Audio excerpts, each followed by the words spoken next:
She was just another passenger in seat 8A, wrapped in a green sweater, leaning against a window and trying to sleep. Nothing about her stood out. The cabin lights were dimmed, the steady hum of the engines filled the air, and Flight 417 cruised smoothly at 35,000 feet above the Atlantic Ocean. It was a routine overnight flight from New York to London, 300 passengers drifting between movies, half-finished meals, and shallow sleep. No one was expecting anything extraordinary to happen. No one ever does. Then the captain's voice shattered the calm. "Ladies and gentlemen, this is your captain speaking. If there's a combat pilot on board, please identify yourself immediately." The words echoed through the cabin like a shockwave. Forks froze halfway mouths. A laptop snapped shut. A baby began to cry. Passengers looked at one another in disbelief, unsure if they'd heard correctly. A combat pilot? On a commercial flight? Nervous laughter rippled through a few rows, but it died quickly. The flight attendants were already moving down the aisles, their practiced smiles gone, their expressions tight with urgency. Something was wrong. In seat 8A, the woman in the green sweater stirred. Her name was Mara Dalton, but no one on that plane knew that. To the businessman in 8B, she was just another tired traveler. To the flight attendants, she was a quiet woman who had declined dinner and asked only for water and a blanket. To everyone else, she was invisible, and that was exactly how she wanted it. Mara had chosen the window seat on purpose, the overnight flight on purpose, the anonymity on purpose. For the first time in months, she wasn't Captain Dalton. She wasn't a decorated fighter pilot. She wasn't the woman whose file was stamped with classified missions and redacted lines. She was just Mara, exhausted, grieving, and trying to feel normal again. The green sweater still smelled faintly of her mother's house, where she had spent the last 2 weeks pretending she hadn't made the hardest decision of her life, pretending she hadn't walked away from the only thing she'd ever truly been good at, pretending the nightmares didn't wake her at 3 a.m, heart racing, ears ringing with phantom alarms. She pressed her forehead against the cool window and stared at the black ocean below. Tiny dots of light, cargo ships, crept slowly across the darkness. Somewhere down there was peace. Up here, she hoped to find sleep. And for a brief moment, she did. 90 minutes into flight, Mara was deep in dreamless rest when the energy in the cabin shifted. The subtle rhythm of normal flight changed. Conversation stopped. The air itself felt tense. The intercom crackled again. "Ladies and gentlemen, this is your captain speaking." The voice said, controlled, strained, "We are experiencing a technical situation that requires immediate assistance. If there is anyone on board with combat pilot experience, please notify a member of the flight crew immediately." This time, no one laughed. A woman in row 12 clutched her husband's arm. A teenager pulled out her earbuds. Parents held their children closer. The word combat hung heavy in the air. In seat 8A, Mara's eyes opened. For a second, she thought she was dreaming, some cruel echo of the life she had just left behind. But then she saw the flight attendant moving down the aisle, scanning faces with open desperation. Mara's stomach dropped. She knew that look. She'd seen it on soldiers in the desert, on pilots in damaged cockpits, on commanders who knew they were out of options. The flight attendant leaned toward the elderly man in 8C. "Sir, do you know if anyone in this section has military experience?" He shook his head, confused. Mara closed her eyes. Not my problem. She had left that life. Promised herself she was done being the one everyone depended on when things went wrong. Done carrying the weight of other people's lives. She could stay quiet. Let someone else step forward. But then the flight attendant stopped beside her. "Ma'am." Mara opened her eyes. The woman's gaze locked onto hers. And something in that split second triggered years of instinct. Training. Threat assessment. This wasn't a drill. "Ma'am," the attendant said softly, "the captain is asking if there's anyone on board with combat pilot experience. Do you know of anyone?" Mara looked past her into the cabin. A mother rocking her baby. An elderly couple holding hands. A young man clutching a folder, nerves written all over his face. 300 strangers. Afraid. She exhaled slowly. "I'm a pilot," she said. The flight attendant leaned closer. "I'm sorry." Mara straightened in her seat, her voice calm, steady, unchanged by time or distance. "I'm a combat pilot. United States Air Force. I flew F-16s. The reaction was immediate. Whispers exploded through the rows. Heads turned. The businessman in 8B stared at her, like she'd just revealed she was someone else entirely. The man in 8C grabbed her arm and whispered, "Thank God." Relief flooded the flight attendant's face. "Please," she said, "come with me." Immediately, Mara unbuckled her seatbelt and stood. As she walked down the aisle, every eye followed her. The green sweater, the tired face, the ordinary disguise. It all fell away. She wasn't just another passenger anymore. She was Captain Mara Dalton. The cockpit door opened, and the world she thought she left behind rushed back in. Warning lights lit the panels like a Christmas tree. Red, yellow, flashing, beeping. The captain's hands were white on the controls. The first officer looked pale, sweat slicking his forehead. The captain turned to her, eyes sharp with fear and relief. "You're the combat pilot?" "Yes, sir," Mara said. "Captain Mara Dalton. Retired." "What's happening?" she asked, already scanning the instruments. "We lost autopilot 20 minutes ago," the captain said. "We're on manual, but that's not the worst part." He pointed at the radar. Mara's blood went cold. Another aircraft. Too close. Fly in a position no civilian pilot would ever attempt. "How long?" she asked. 15 minutes. No transponder. No radio contact. It matches our speed and altitude.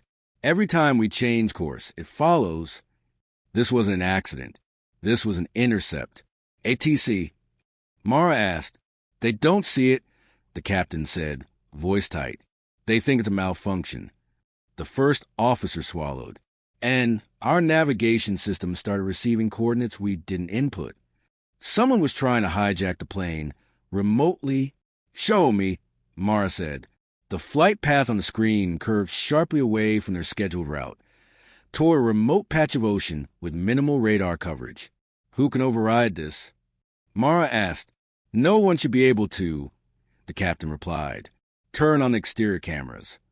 The screen flickered, and there it was, a dark, sleek aircraft off their right wing.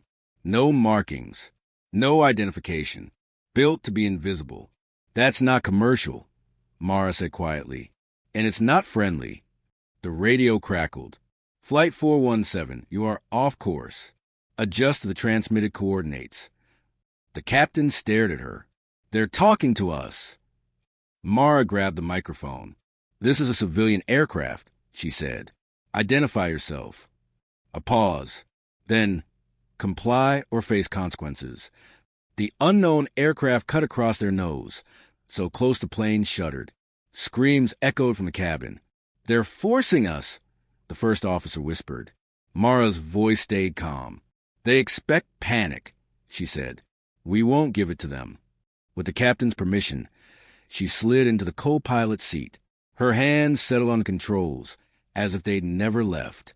"Here's the thing," she said. "We don't need to win. We just need to survive." She began broadcasting on every identification system available, lighting them up like a beacon. "That'll alert someone," the captain said. "That's the point." Then the cockpit intercom buzzed. "Cockpit," the head flight attendant said urgently. "We have 2 passengers trying to access restricted areas." One said something about completing the mission. Mara's stomach clenched. This wasn't just outside. It was inside. "Keep them contained," Mara said.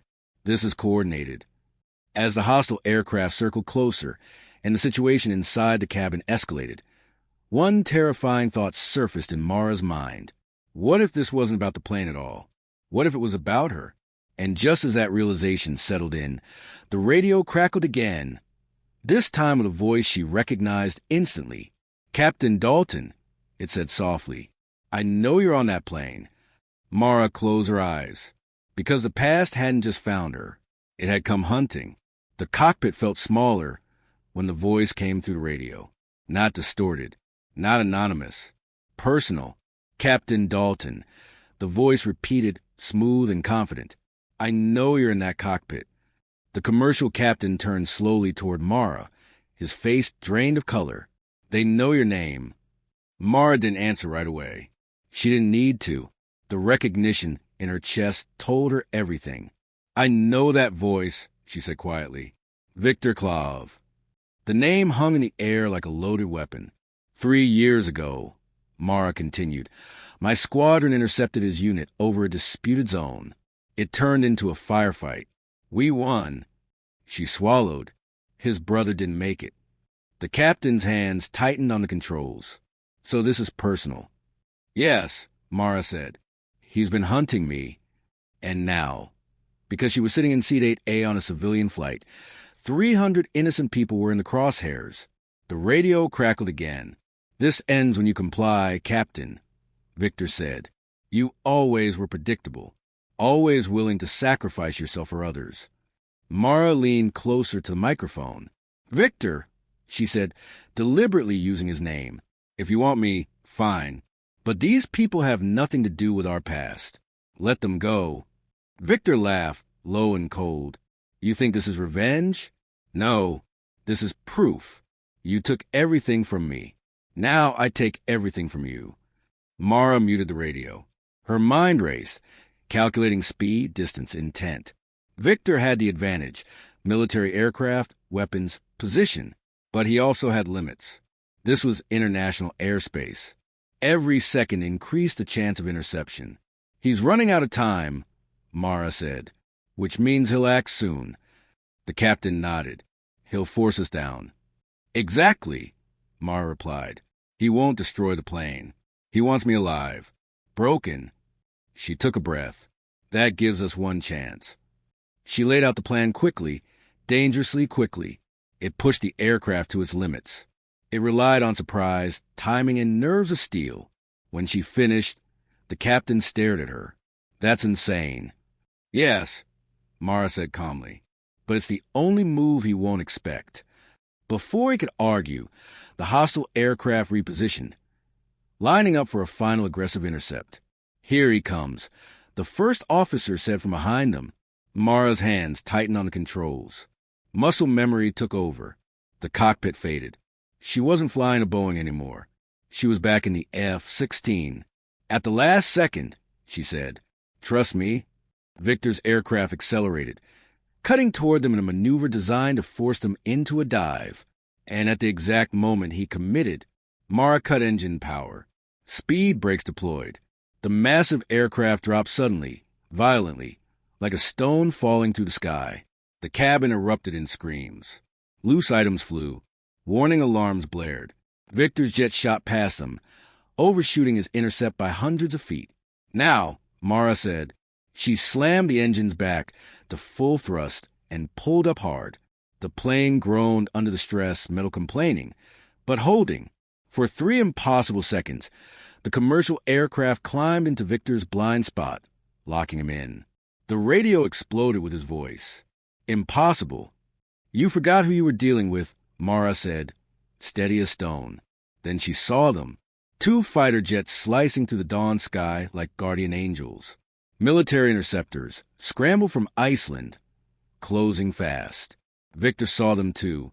Without another word, his aircraft banked sharply and vanished into the clouds. The fighter jets slid into escort formation, 1 on each wing. Flight 417. A calm voice came over the radio. This is Lieutenant Collins, United States Air Force.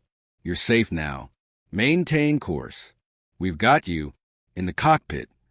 The captain exhaled a breath he'd been holding for hours. His hands trembled as he reclaimed the controls. You saved us, he said. All of us. Mara said nothing. She just watched the jets outside, knowing the life she tried to escape had found her again. 3 hours later, Flight 417 touched down at Heathrow.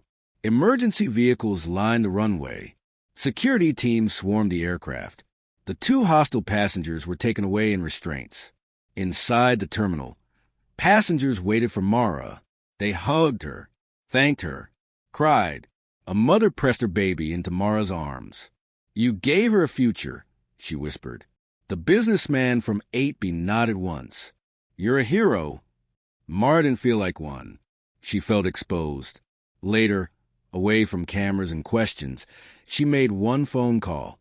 Her former commanding officer answered on the second ring. "Dalton, I heard. Are you okay?" "I am," Mara said, "but Victor Klav is still out there, and he knows I'm not hiding anymore." A pause.